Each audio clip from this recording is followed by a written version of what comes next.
Let's talk supply chain. So welcome to the show, James. Thanks for having me. I'm excited. I am really excited to have you here because I want to do a deeper dive into what exactly that you do, because I think what your brand is bringing to the industry covers so many things that we need right now.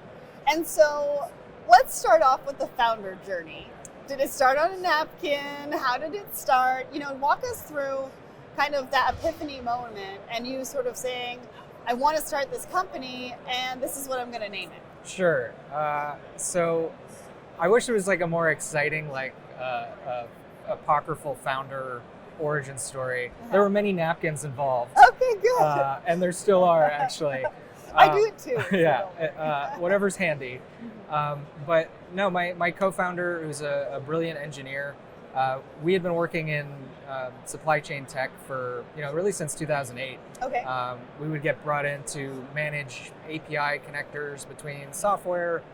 We even built a full-blown multi-carrier shipping system at one point, but we didn't own it. And so around the time that we got tired of putting out other people's fires and wanted to, make something that we own, right. That's when the parcel carriers started penalizing poor packing. So that's kind of that is the origin story, I guess. I love that. I mean, at the end of the day, you are working within the industry, which is always a bonus because you understand the pain points. You understand what's going on in the industry, what people are going through. So walk us through that, actually. Why don't you tell us what some of your clients are facing as far as challenges right now? Sure.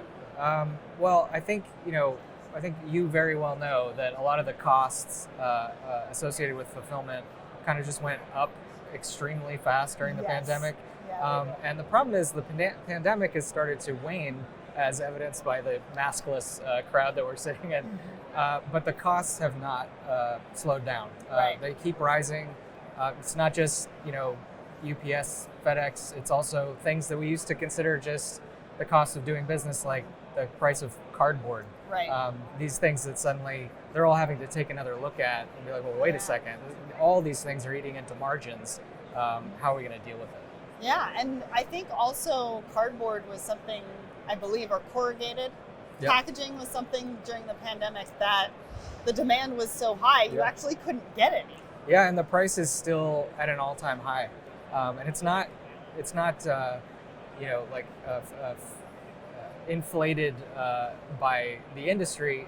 Everything that goes into making it is also more expensive. The resin that they use to press that stuff together, that's also at an all-time high. So it's universal costs are going up. And definitely not something that everybody thinks about when you think about packaging is the actual raw materials and the components that go into it. That's right. That are leading up to that finished product, right? That's right. So tell us exactly what Paccurate does. Sure. So it's a cartonization platform. Okay. So in practice, we help shippers, mostly e-commerce shippers, direct to consumer, figure out which cartons they need to keep or which size cartons they need to keep in their warehouses and in their stores. And then we provide a fast API that helps them generate packing plans. Really? In real time, yeah. That's amazing, because a conversation that I was having a couple of months ago was really about empowering your warehouse staff to be able to pick the right box to ship the product. Because I think all of us have probably had an Amazon delivery where it's like a tiny object in a huge, huge, huge box, right? Yeah. And that's just wasted space. It's waste from a packaging standpoint, sustainability standpoint. Yeah. So this is really huge for a lot of companies. And I think it also gives the power back to your employees to be able to pick the right and know that they're not wasting. Right.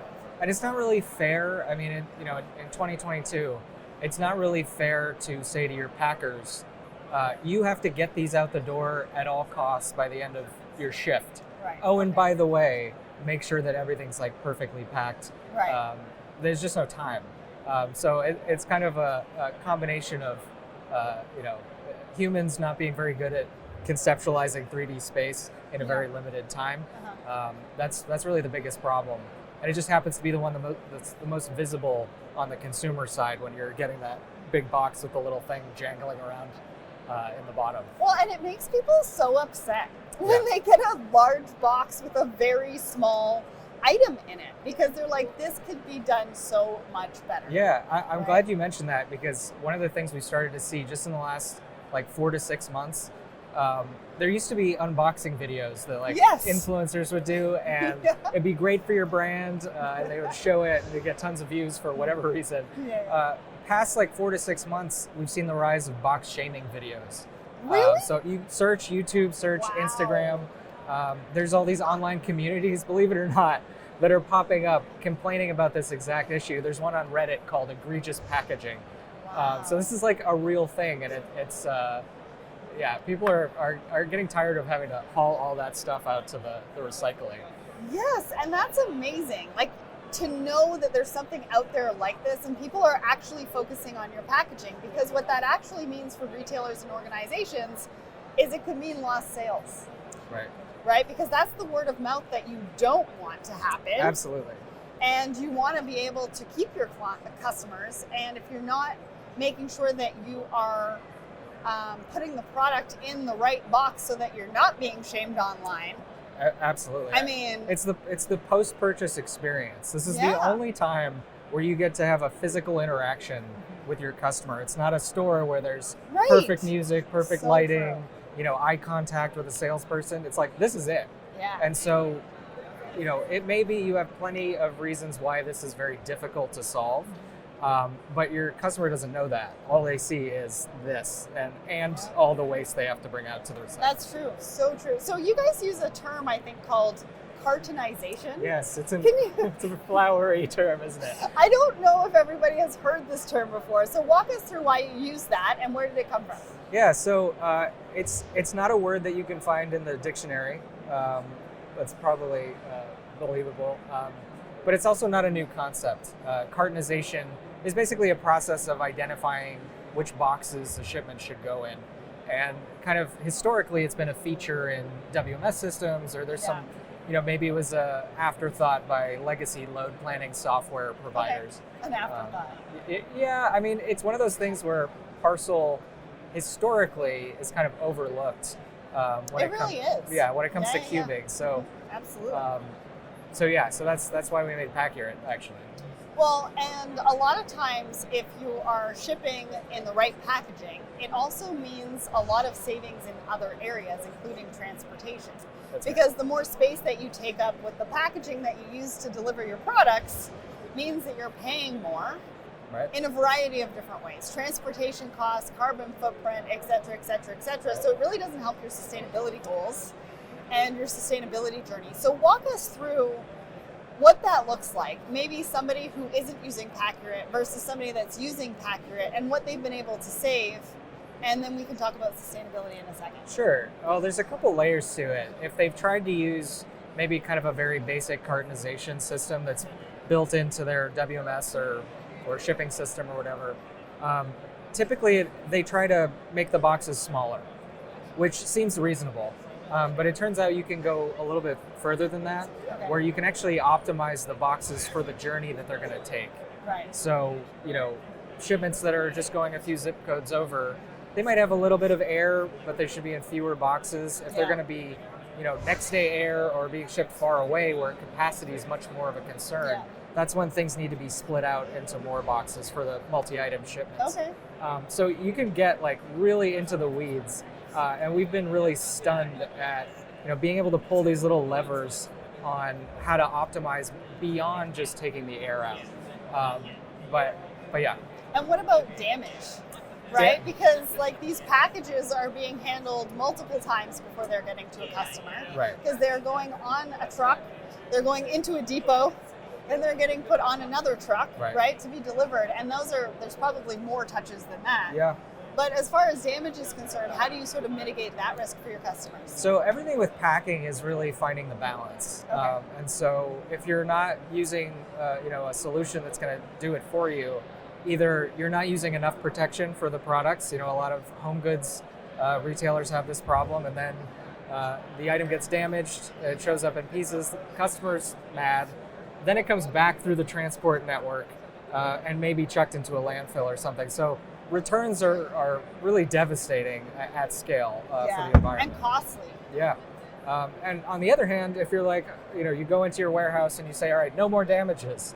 Well, what are they supposed to do? Just use a ton of fill, a ton of like bubble or crinkle paper, or whatever it is. So, it's really only with kind of an algorithmic approach where you can find that perfect, really quantify fragility so that it can be perfect and things are protected, but you're not sending a giant box full of bubble wrap either. So talk to me about that algorithm, because I think you guys have a really cool AI component to what you're doing at Paccurate. So walk us through what that looks like and what it means for your clients. Sure. So we built the algorithm mostly for this real-time packing instructions that we do in the warehouse. So at a pack station, the picture of how something should be packed will show up on screen. But on top of that, we recently built a platform that we call Pack Simulate. And it's able to take in millions of historical shipments. We run an analysis on it, and we're able to answer questions like, what carton sizes should you use? What would happen to my transportation costs and scope 3 emissions if something changed upstream? Like my SKUs were, my widget was a quarter of an inch shorter. Right. What does that do across the whole, kind of economies of scale of my supply chain? So we've been really excited of, what we can build around this sort of core capability. And yeah, so our customers are lapping it up. I love that. And just being able to give them that opportunity to be able to look at historical data that you wouldn't even really think about using necessarily, right? And now you can take that data, actually use it, and put it into action in a variety of different ways depending on what you want that journey to look like. Exactly. Yep. Love that. So let's talk about sustainability, because I have brought it up a couple of times. Yeah. And I know packaging is a really, really big component of sustainability. And companies obviously have ESG goals, and they're looking at packaging as a way to be able to reach their consumers and say, hey, we're thinking about carbon footprint. We are thinking about waste. Right? Because we know that we don't want this to go into a landfill. Right. So talk to us about your commitment to that and how you're helping your customers meet their ESG goals. Sure. So we're entirely on the algorithmic math side. Yeah. We often work with packaging providers, specifically ones that are doing some really interesting things with moving as far away from plastic as possible. Where we come in is to say, okay, we're paper-based now, or compostable or whatever. Yeah. What we kind of have to be mindful of is that there is an emissions cost to paper as well. Right. It ends up being like a 1-to-3 ratio of 1 ton of corrugated cardboard equals 3 tons of CO2 equivalent to manufacture. So it's important as as operators, as consumers too, to be kind of mindful that just because something's made out of brown paper, you're not totally out of the woods. So what we do is we try to put numbers to that for our customers. So you mentioned right sizing. We can show, you were able to shrink all your packages by an average 1 square foot of cardboard. Yep. What does that mean in acres every year? That's true. And so that kind of simplifies it into a number they can understand internally and then start benchmarking on as they continue to kind of optimize their operation. Yeah. I love how you work with them to be able to hit those goals. So talk to me about onboarding and implementation. Oh, because I'm sure they're sitting in the audience going, I love what you're saying. Yeah. But how long is it going to take me to onboard and actually implement your solution to make a difference within my organization and operations? Sure. Well, it's a stateless API, and if anybody doesn't know what an API is, it means it's a way for software to talk to each other. Usually we spend more time talking to a prospect than they spend implementing it. Even for our largest customers that are doing millions of shipments, it takes about 2 weeks, maybe like a couple developers. Nice. So it's really fast. I say half of our customers we've never actually spoken to because they just come on, they sign up for the API, and then they start using it. And those are the most fun meetings when they've already built it and then they're just demoing it back to us. Great. Those are the best kind of stories. Yeah. So then what do I look like as an ideal client?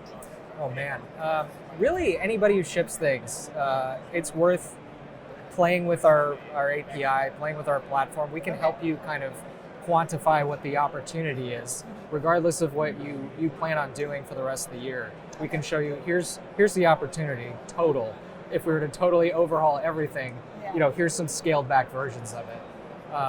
But generally, e-commerce is very, most of our customers are Any e-commerce. particular size? Doesn't matter. Doesn't matter. We Nice. have customers that do, 2,000 shipments a month up to, Crate and Barrel uses our solution. Nice. So it really doesn't matter. The percentage kind of savings tend to be the same, maybe a little bit higher if you're smaller, but it can really add up. Nice. So talk to me about that. Paint us a picture of the challenge that a client came to you with when you knew about it. Yeah. The solution, obviously, that you provided, which is what we've been talking about today, but what was the ROI and benefit that they got? If you got stats and maybe percentages, we love those. Sure, stats and percentage. I could just rifle them off right now. I think we've been able to see that if you don't have any cartonization whatsoever, even bad cartonization, you can save up to 20% on all. Right off the bat. Right off the bat. Wow. And That's a part lot. of it is like, we talked about those big boxes with the little items rattling around. That's the exception. The truth is, in the average package that looks okay if you eyeball it, there's actually a huge amount of potential. So that's what we see. Amazing. And you can easily save around 14, 15, 16% of that cubic volume. If you have state-of-the-art cartonization from the last generation that's just trying to shrink packages, you can save about 6% on day one on your transportation costs, which is kind of, for something that takes so little time to implement. 6% is a lot. It's a lot. It's a light lift, kind of high impact sort of thing. Yeah, it's absolutely a lot of money that's sitting on the table that you probably don't even know that's sitting on the table right now. Right. And if you're having any capacity concerns or having those tough conversations with your carriers, we have found that if you can shrink your packages, 14%, that scales 1-to-1 with the number of floor-loaded trailers you need leaving your DC. Some of the larger brands we've worked with, they've reported hundreds of truck trips saved, which is a carrier relationship win, but also a sustainability win. Absolutely. So what does the future hold for Paccurate? Oh man, who knows? We're dreamers. No, I think continuing to build out the platform, making it even easier to onboard, having like out-of-the-box integrations with various platforms. But there's a lot we want to do and help people measure. All right. Well, if they want to get in touch with you, where can they go to find out more? Find me on LinkedIn. I love talking about cartonization. I will go down the rabbit hole with you talking about this problem. But you could also go to Paccurate.io. You can, if you're technical in the audience, you can sign up for an API key and try it for free and get started in like 30 seconds. Nice. I love that. And that's Paccurate.io. Packaging is a huge component to what we're doing in supply chain and how we are moving our products and even the customer experience like we talked about today. Even down to, the tape that we use on the outside of the box with our branding. We really need to think about what we're doing in our packaging space to really not only eliminate carbon emissions and reach our sustainability goals, but also to empower our employees and our teams to pick the right fit, like the right sized box to actually ship your kind of product. And it's going to make a world of difference, not only to your organization, but to your teams and also to your customers as well. So James, thank you so much for joining me today on the show. Thanks for having me. This was great.